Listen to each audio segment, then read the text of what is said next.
Mic 22 receiving. Operation progress over. రండయ్య.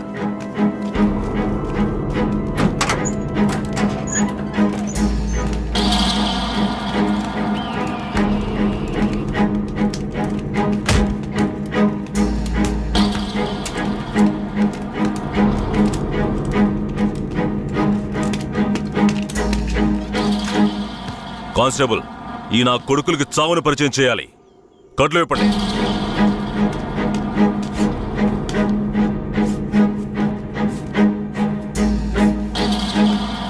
ఏంట్రా దొంగ నాయాళ్ళారా, పోలీసులు ఊర్లోకి రాకూడదా? వస్తే బొగ్గు మూటలో వేసి తగలబెట్టేస్తారా? అంత ధైర్యమారా మీకు? పోలీస్ అంటే ఏం పీకలేడు అనుకుంటున్నారా? పోలీస్ అంటే ఏంటో చూపించరా?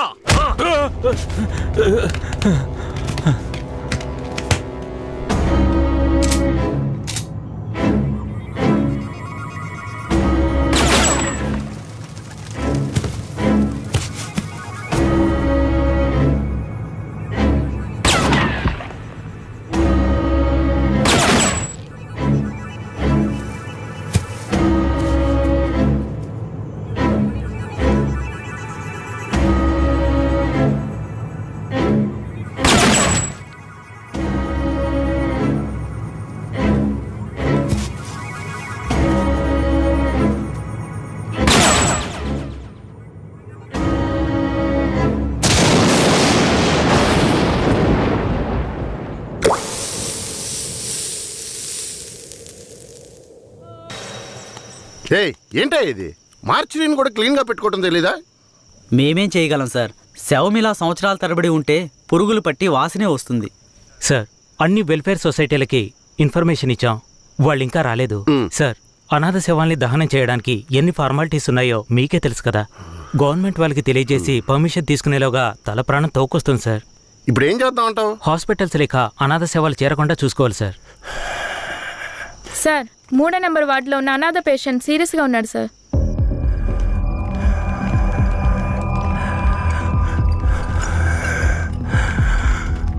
నర్స్, తొందరగా ఐసీయూకి తీసుకురండి. Okay sir.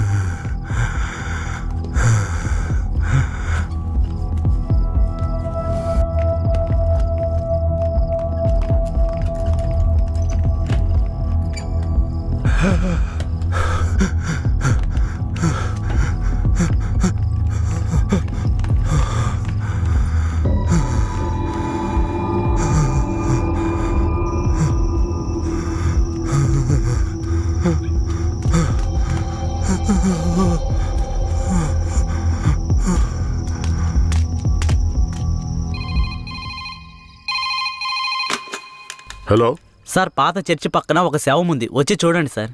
మీరెవరు? ఛ, ఈ హాస్పిటల్లో ఉన్న వాళ్ళకి ఇదే పని అయిపోయింది.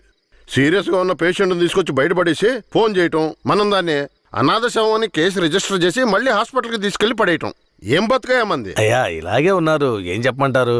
ఏమయ్యా హెడ్? అయ్యా, ఆ చర్చి పక్కన 174 కేసు ఒకటి వచ్చింది, ఎందు వెళ్ళి చూసిరా.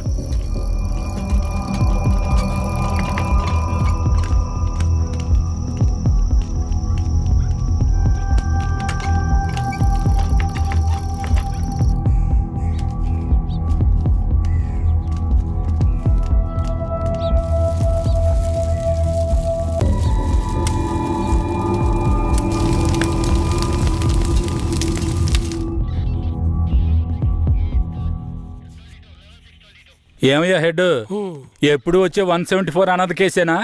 అవునవును. అనాథ సేవాన్ని తగలబెట్టి మీరు గవర్నమెంట్కి లెటర్లు రాస్తూనే ఉన్నారు, కానీ డబ్బులు మాత్రం రావడం లేదు. అరే పోవయ్యా, డబ్బు గిబ్బు వస్తుందో లేదో, అనాథ శవానికి అంత్యక్రియలు చేసామని పుణ్యమైనా వస్తుంది. హెడ్ గారు, మీలాంటి వాళ్ళు మన డిపార్ట్మెంట్కి పుణ్యం చేసినా డిఎస్పీ రఘునాథ్ లాంటి వాళ్ళు పాపమే చేస్తున్నారు. ఇదిగో చూడండి. ఎవరు? మన ఏరియా నుంచి ట్రాన్స్ఫర్ అయ్యారే, ఆ డిఎస్పీ రఘునాథా? అవునయ్యా, 5 మందిని ఎన్కౌంటర్ పేరుతో చంపేసి కనిపించలేదని చెప్తే నరసింగాపురం ఊరు వాళ్ళు ఊరికి వదిలేస్తారా? ఊరోళ్ళంతా మీడియా వాళ్ళతో కలిసి పోరాటం, ధర్నాన్ని గొడవ చేయటం వల్ల ఇప్పుడు గవర్నమెంట్ విచారణ కమిషన్ పెట్టింది. విచారణ కమిషన్ ఊరికి వదిలేస్తుందా? డిఎస్పీని పీల్చి పిప్పి చేయదు. యూటీవీ ప్రేక్షకులకు నమస్కారం. ఇప్పుడు మనం ఉన్నది నేర పరిశోధన కార్యాలయం. గత నెల రాష్ట్రంలో సంచలనం సృష్టించిన నరసింగాపురం గ్రామంలో జరిగిన కలవరంలో 2 అమాయకులైన వ్యక్తులు కాల్చి చంపబడ్డారు. మరికొందరు ఆసుపత్రిలో ఉన్నారు. ఒక అమ్మాయితో సహా 7 జాడ తెలియలేదు. దాని గురించి పోలీసులను అడిగితే అలా మేమెవరిని తీసుకుపోలేదంటున్నారు. ఇప్పుడు వాళ్ళు ప్రాణాలతో ఉన్నారో లేదో కూడా ఎవరికీ తెలీదు. దీని గురించి ఇక్కడున్న ప్రజల అభిప్రాయం ఏంటో ఇప్పుడు అడిగి తెలుసుకుందాం. ఏం జరిగిందో చెప్తారా? న్యాయం జరగాలనే దీనికి ఒప్పుకున్నాం. కనిపించకుండా పోయిన వాళ్ళు మా ఊరికి తిరిగి రావాలి. రాలేదో మేము ఒప్పుకోం. మా ఊరి కుర్రోళ్ళు ఇంకా ప్రాణాలతో బతుకున్నారో లేదో కూడా తెలియడం లేదయ్యా. వాళ్ళు ప్రాణాలతో తిరిగి రావాలని మేము ఆ దేవుణ్ణి వేడుకుంటున్నాం అయ్యా. జడ్జి గారు వచ్చారా?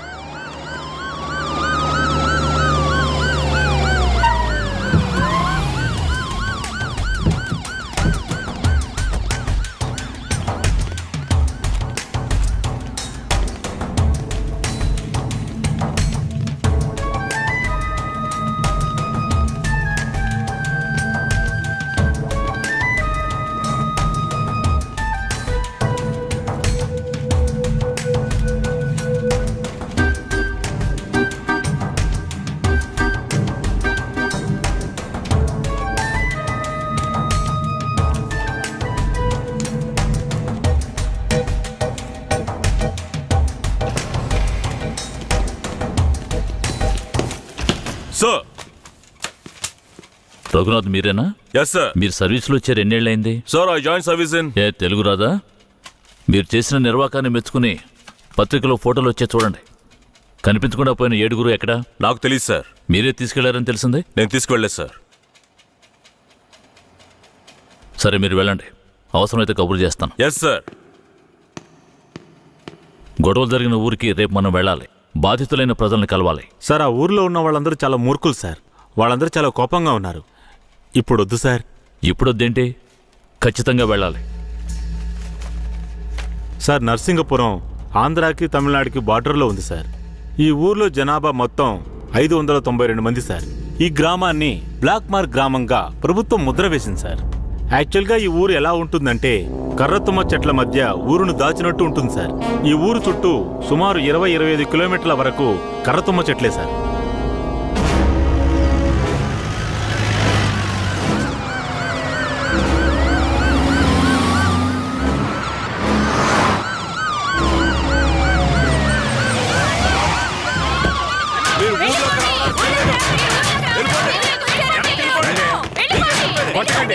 కొట్టకండి, దయచేసి వినండి, ప్రశాంతంగా ఉండండి. మీకోసమే మన జడ్జి గారు వచ్చారు. దారి వదలండి, లోపలికి వెళ్ళాలి. అయ్యా, ఈ దుర్మార్గులైన పోలీసుల్ని ఊళ్ళోకి రానివ్వకండి అయ్యా. నా కొడుకుని మనవల్ని లాక్కుని పోయారు. ఇంతవరకు ప్యానల్తో ఉన్నారా లేదో తెలీదయ్యా. మీరే న్యాయం చేయండి అయ్యా. మీరు భయపడక్కర్లేదు. అందరూ కాస్త ప్రశాంతంగా ఉండండి. మీకు ఎలాంటి భయం అక్కర్లేదు. సాధ్యమైనంత త్వరగా విచారణ జరిపి వాళ్ళ ఆచూకీ కనిపెడతాం. నాన్నెక్కడని అడిగి నా బిడ్డకి ఏమని సమాధానం చెప్పమంటారయ్యా? మీరు మా మేలు కోరేవారైతే మా అందరికి ఒక పరిష్కారం చూపించి మీరు లోపలికి వెళ్ళాలయ్యా. లేదంటే ఆగమ్మా. అమ్మా కాస్త ఓపిక పట్టమ్మా. ఊర్లోకి రాకూడదు అంతే కదా? అవునా?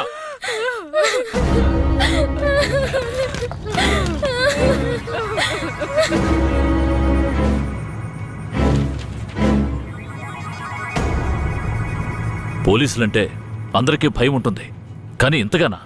ఊరంతా భగభగ మండుతోంది. అంత దారుణం ఏం చేశారు? ఎంతమందిని చంపారు? అది కాదయ్యా, గొడవ జరిగినప్పుడు ఆ ఊరు వాళ్లే పోలీసుల మీద నాటు తుపాకీలతో కాల్చారు. తర్వాత వాళ్ళని భయపడడానికి పోలీసులు మోకాళ్ళ కింద కాల్చినప్పుడు గురి తప్పి 2-3 చచ్చిపోయారయ్యా. కనిపించకుండా పోయిన 7 ఏమయ్యారు? వాళ్ళు కర్రతుమ్మ చెట్ల పక్కనో లేక తమిళనాడు బార్డర్లోనో దాక్కుని ఉంటారు. దాక్కుని ఉంటారా? అందుకే ఊరంతా అలా గగ్గోలు పెడుతోందా? ఎందుకయ్యా అబద్ధాలు చెప్తారో? ఆ ఊరు గురించి అన్ని విషయాలు నాకు తెలియాలి. పూర్తి వివరాలు తెలిసిన వాడిని తీసుకురండి. మీ పేరేమిటి? నా పేరు రామూర్తయ్య. మీరక్కడ ఏ సంవత్సరంలో పనిచేశారు? 1980లో ఆ ఊర్లో డ్యూటీ చేశానయ్యా. ఉత్తినే పేరుగా ఊరు బయట పోలీస్ స్టేషన్ ఉంటుందయ్యా. ఆ ఊరికి పోలీసులకి అసలు ప్రాబ్లం ఏమిటి? అయ్యా, అది నిన్న ఈ రోజు వచ్చిన ప్రాబ్లం కాదయ్యా. ఎంతో కాలంగా ఆ ఊరికి మన పోలీసులు కూడా ప్రాబ్లం అయ్యా. ఆ ఊర్లోకి పోలీసులు అడుగు పెట్టకూడదయ్యా. ఒకవేళ వెళ్తే ప్రాణాలతో తిరిగి రాలేరు. దొంగతనమే ఆ ఊరాళ్ళకు కులవృత్తి అయ్యా. హత్యలు, దొంగతనాలు, దోపిడీలంటూ వాళ్ళు చేయని వృత్తే లేదయ్యా. వీళ్లకు అసలు రేషన్ కార్డులు ఉన్నాయో లేవో గాని ఒక్కొక్కరి మీద 4-5 కేసులున్నాయ్యా. వీళ్లను చూసి ఎదుటి వాళ్ళు భయపడాలే తప్ప వీళ్ళు ఎవరికీ భయపడరయ్యా. వాళ్ళకంత ధైర్యం రావడానికి ఎవరు కారణం? అందుకిద్దరే కారణం అయ్యా. ఒకడు కేశవరాయుడు, ఇంకొకడు వీరయ్య. ఎవరు వాళ్ళు? వీడు కేశవరాయుడు, వీడు వీరయ్య. అయ్యా, వీళ్ళిద్దరికీ దొంగతనమే ప్రధాన వృత్తి అయినా కేశవరాయుడికి బొగ్గుమూట్లు అమ్ముకోవడమే ముఖ్యమైన వృత్తి అయ్యా. ఊళ్ళో ఏదైనా పెళ్ళంటే వాళ్ళిద్దరూ పెళ్లివారి మీద దాడికి బయలుదేరతారయ్యా. 1980లో తమిళనాడుకి వెళ్ళాలి అంటే నరసింగాపురం పక్కనున్న మెయిన్ రోడ్డు మీదుగా వెళ్ళాలి. 10-12 బళ్ళు కలిసి ఒక్కటిగా వెళ్తేనే ఊరు క్రాస్ చేయగలరు. అలా కాకుండా ఎవరైనా సెపరేట్గా వెళ్తే అంతే.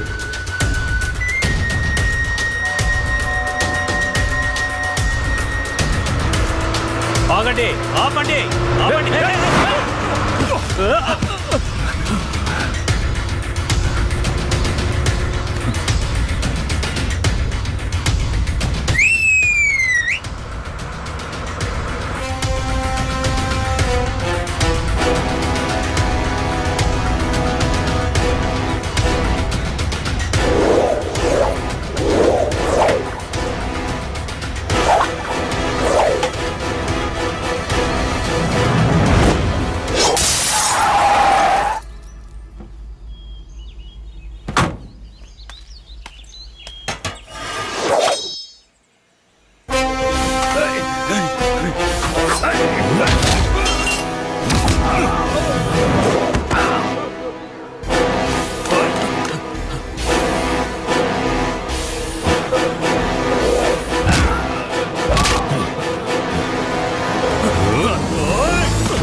అయ్యో, వదిలేయండి అయ్యా. మంత్రి గారింట్లో పెళ్లి, అందుకే ఆకుండా వచ్చేసావయ్యా.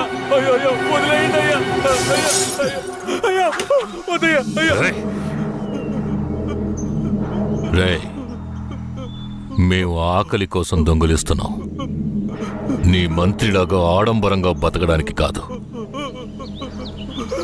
ఊరు సొమ్ము దోచుకునే వాడి కోసం అడ్డమైన పనులు చేసి అల్పాయుష్లో పోకు. నిన్ను నమ్మి నీ కుటుంబం ఉంది. మా ఊర్లను పెళ్ళేరా.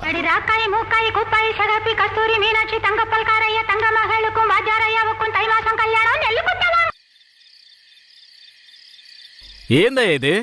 ఈ రోజు రేపు చచ్చిపోయి ముసలాళ్ళని తీసుకొచ్చి ఇక్కడ పడేశారు. కుర్రాళ్ళందరూ అక్కడయా?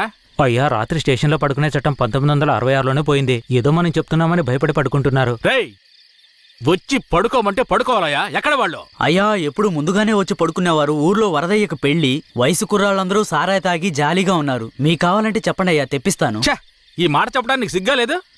పోలీసు డ్రెస్ వేసుకుని మీరు భయపడి చేస్తున్నారేమిటి వాళ్ళని చూసి? అయ్యా, ఈ స్టేషన్కు మీరే ట్రాన్స్ఫర్ మీద వచ్చారు, అది పనిష్మెంట్లో. ఆ ఊళ్ళోకి పోలీసులు పోవడం కుదరదు, వట్టి మోసగాళ్ళు. ఏయ్, మోసగాళ్ళకే మోసగాడినయ్యా నేను. బండి దేవయ్యా.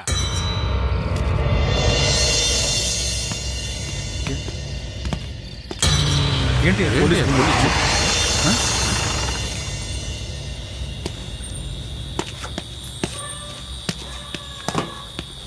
రేయ్, వరదయ్య ఇదేనా? ఎక్కడ రాడు? అయ్యా, వరదయ్యకి మొదటి రాత్రి అయ్యా, దయచేసి వదిలేయండి అయ్యా. రేయ్, మీకు అసలు రాత్రే లేదు, అందులో మొదటి రాత్రి ఒకట. తోలు తీస్తాను. రావయ్యా. ఎవరండి?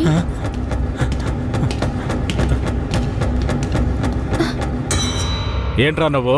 నిన్ను పోలీస్ స్టేషన్కి వచ్చి పడుకోరా అంటే పెళ్ళాం పక్కల పడుకొని జల్సా చేస్తున్నావా? ఏయ్, కేశవరాయుడికి తెలిసిందో నీ పని అంతే. ఎవడాడు? కేశవరాయుడా? వాడేమైనా పెద్ద పుడింగారా? ఏమన్నావురా? అయిపోతావురా? నా మీద చేస్తావరా?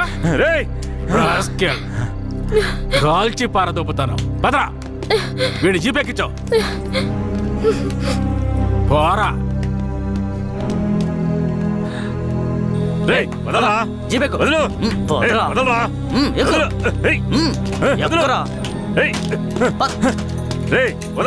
చేతులు పెట్టరా.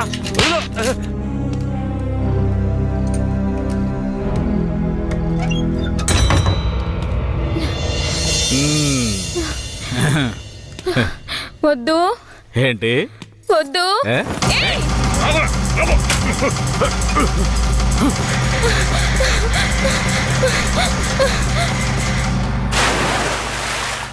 అయ్యయ్యో వరదయ్య పిల్లం బావిలో పడిపోయింది. అయ్యయ్యో వరదయ్య పిల్లం బావిలో పడిపోయింది. అందరు రండి, వరదయ్య పిల్లం బావిలో పడిపోయిందయ్యా. త్వరగా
మా అనుమతి లేకుండా పోలీసులు ఊళ్ళోకొస్తే ఏం జరుగుతుందో తెలిసి కూడా కొవ్వెక్కి ఊళ్ళో అడుగు పెట్టడమే కాకుండా మా ఊరమ్మాయి మీదే చెయ్యేస్తావా?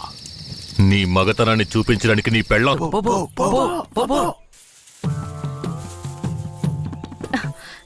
ఎవరు మీరు? ఇక్కడికి ఎందుకు వచ్చారు? అది రాత్రి దొంగతనానికి పోయినప్పుడు కుడి కంట్లో దోమ కుట్టింది. చూద్దాం. మేకపాలు పోస్తే సర్దుకుంటుందన్నారు, అందుకే వచ్చిన. ఓ జాగ్రత్తగా ఏదో చేస్తున్నట్టు వాడు. ఏ మేకండి? అదిగో ఆ మేక. ఆ మేక కదులుతురా, కొంచెం కనపడుతుందిరా.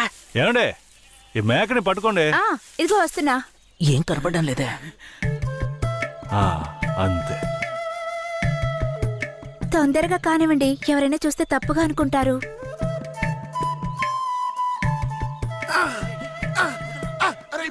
నేను చూస్తా. చాలా చాలండి. ఏమండే, పాలైనా పడకైనా ఊరికే తీసుకుంటే బాగోదు. అందుకని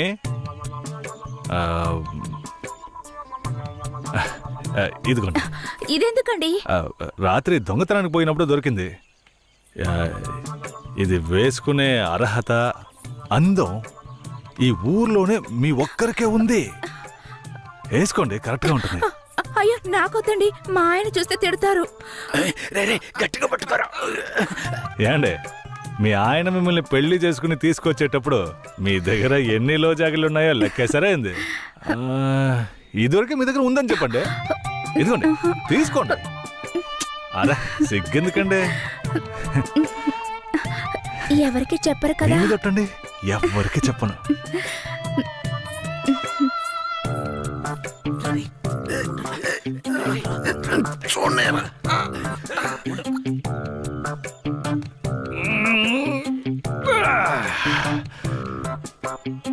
ఏరయ్యా, ఎలాంటి పిల్లనైనా ఇంటి లైన్ లో పెట్టేస్తాను. ఆడికి నచ్చిందో వదిలే సమస్య లేదురా. అది మనకు తెలిసిన కదే కదరా. పూజారిట్రా. ఏంటయ్యా? నువ్వు ఆడ కూర్చొని స్వామికి భజన చేసుకుంటున్నావు, నీ ఇంట్లో నీ పిల్లలతో తమ్ముడు ఏమంటున్నాడు? అదేం లేదు పూజారే. స్వామికి పొంగల్ నైవేద్యం పెట్టా, తింటారా? నువ్వు మాకు పొంగలెడుతున్నావు, అక్కడ మీ ఆవిడకి ఎవడో పొంగలెట్టేసి ఉంటాడా? నేను వాడు కదరా, ఈ తుమ్మ చెట్లని చెవి పెట్టి అడగరా. నీ పెళ్ళం గురించి వీరయ్య గురించి కథలు కథలుగా చెప్తాయి. ఏంట్రా మీరనేది? నా పెళ్ళం అలాంటి మనిషి కాదురా. నా పెళ్ళం గురించి నాకు బాగా తెలుసు. తన గురించి అలా మాట్లాడారంటే మీరంతా నాశనం అయిపోతారా. ఉండండిరా, కేశవరాయుడికి వెళ్ళి చెప్తాను. పూజారే, నీకు నీ పెళ్ళ మీద ఎంత నమ్మకం ఉందో నాకు వీరయ్య మీద అంతే నమ్మకం ఉంది. ఏంటే? సరే, వాడేదో బాడీ కనిచ్చాడు, అంత మాత్రం నీ పెళ్ళం వేసేసుకుంటుందా ఏంటే? నా పెళ్ళం అమాయకురాలు కేశవరాయుడు. అవునులే, అమాయకురాలు కాబట్టి ఎవరేమిచ్చినా తీసుకుని వేసేసుకుంటుంది. కేశవరాయుడు, నువ్వు కూడా నా పెళ్ళం గురించి తప్పుగా అనుకుంటున్నావా? సరే సరే, నీ పెళ్ళని నీ అదుపులో ఉంచుకో, అంతా అదే సర్దుకుంటుంది. పో.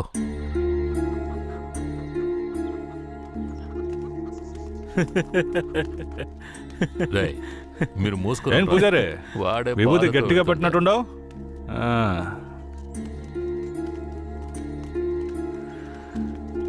రారా. నమస్కారం అయ్యా. నమస్కారం అయ్యా. ఏంటయ్యా పూజారి వచ్చి వెళ్తున్నాడు? అంతా మంచి విషయాలే, కానీ మీరు చెప్పండి. అయ్యా, ఈ దరిద్రుడికి సంబంధం చూడడం నా వల్ల కావడం లేదు. ఈ పిల్ల తప్పితే ఇంకొత్తు దొరకదు.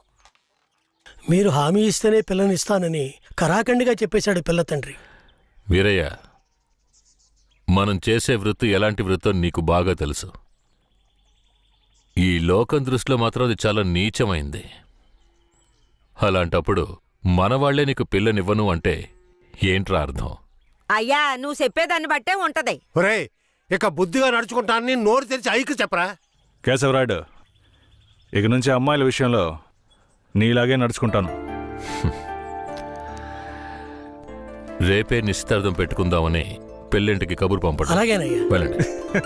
కేశవరాయుడు మాట్లాడే రేయ్, దించరా, దించరా. అయ్యా, మిమ్మల్ని వెతుక్కుంటూ వస్తున్నానయ్యా. ఏమైందంటే? నాకు వేరే గత్యంతరం లేక చిన్న వయసులోనే నా మనవరాలను తీసుకెళ్లి బుమారావు దగ్గర పనికి పెట్టాను. సరే, ఆ అమ్మాయి పెద్ద మనిషి 10 ఏళ్ళైందయ్యా. పోయిన నెల వరకు వెళ్లి చూసొచ్చేవాడిని. ఈ రోజు నా మనవరాలను చూడ్డానికి వెళ్తే తనివేశారయ్యా. చుట్టుపక్కల ఉన్న వాళ్ళని విచారిస్తే నా మనవరాల్ని బయట ఊరోళ్ళకి అమ్మేస్తారంటయ్యా. మీరేనయ్యా నా మనవరాలను ఎట్టయినా కాపాడాలి. పర్లేదు పెద్దాయనా, మేము అర్జెంట్ గా ఓ పని మీద వెళ్తున్నాం, రేపు చూసుకుందాంలే. అలాగా నేను చచ్చిపోతానయ్యా. నీ కాళ్ళు కూడా అయ్యో పట్టుకుంటాను. పెద్దాయనా, నీ కాళ్ళ మీద నేను పడతాను, మమ్మల్ని వదిలే. రేయ్, నువ్వు డైరెక్ట్గా అక్కడికి వెళ్ళరా. పెద్ద ఆయన బాధపడుతున్నాడుగా, వెళ్ళి వాళ్ళ సంగతి ఏంటో చూసి వస్తాను. నువ్వు వచ్చి పెద్ద మనిషిలా కూర్చుంటావని నిశ్చితార్థానికి ఏర్పాటు చేశాం. ఇప్పుడు నువ్వు రాకపోతే దాని బాబు పిల్లని మొండికేస్తాడు. రాకపోతేనే కదా, నువ్వు వెళ్లేలోగా నేను వచ్చేస్తాను. మనల్ని నమ్మొచ్చాడు, వెళ్ళొచ్చేస్తాను. అయ్యా, బండెక్కండి. చాలా సంతోషం అయ్యా. నువ్వు వెళుతూ ఉంటా, నేను వచ్చేస్తాను.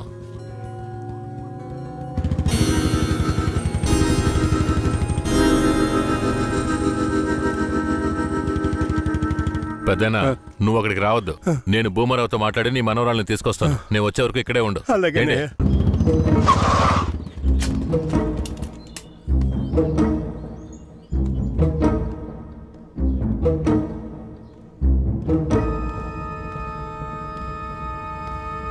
రా కేశవరాయుడు, ఏం కావాలా? శంకరయ్య మనవరాలు కావాలి. బిడ్డను సాగేదాని గతి లేక ఎంకెట్ట వదిలేసి ఇవాళ దాన్ని పెంచి పెద్ద చేసిన తర్వాత ఇప్పుడు నువ్వు దాన్ని తీసుకెళ్ళటానికి వచ్చినావా? ఇలా చూడు భూమారావు, నేను నీతో గొడవ పడ్డానికి రాలేదు. మర్యాదగా ఆ పిల్లని నాతో పంపించేయి.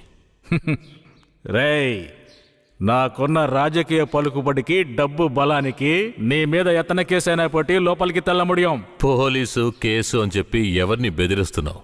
ప్రాణాలతో ఉండాలనే ఆశుంటే వెంటనే ఆ పిల్లని నాతో పంపించు.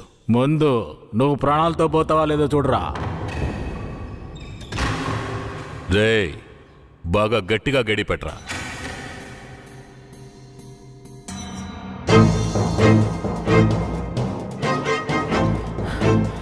డేయ్, వాంగడా.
తలుపులు తెరవట్రా. రేయ్, ఎక్కడికి పోయి చచ్చారా? రేయ్ ముసలాడా, నాకే అన్యాయం చేస్తావురా? రాయ్ ఉన్న కత్తి అడుగుడా, నిన్ను సంపకుండా ఇచ్చిపెట్టకూడదురా. రేయ్, నా ఎదురుకింటే దెబ్బలు తినిపిస్తావు నువ్వు.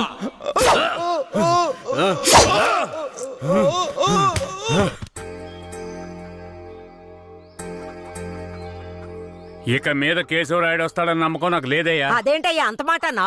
అతను వస్తాడన్న నమ్మకంతో నీ నిశ్చితార్థం పెట్టుకున్నా. నిశ్చితార్థం తర్వాత ముందు ఆ కేశవరాయుడు రాని.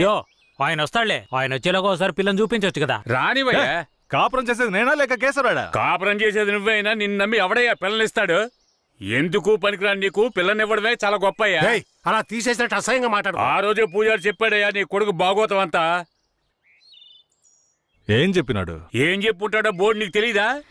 అరే ఏంటి ఆ విషయం నీకు తెలుసు కదా, మరెందుకు నన్ను పిలిపించి అవమానిస్తావా? ఏంద్రా? వయసులో పెద్దోడు అనుకుంటే అవమానిస్తావా? Hello, police స్టేషనా?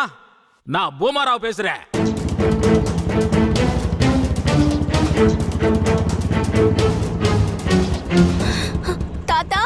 పెద్ద ఇక్కడే ఉండమన్నానే.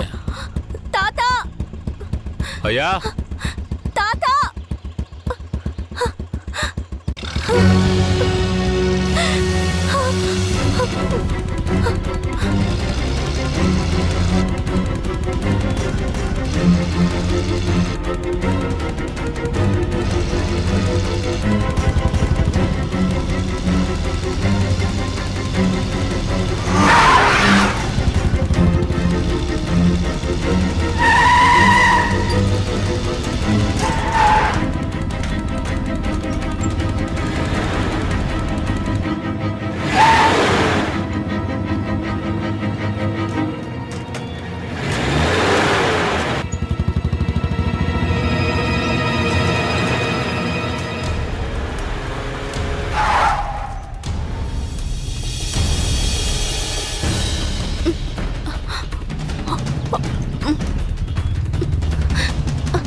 త్వరగా త్వరగా.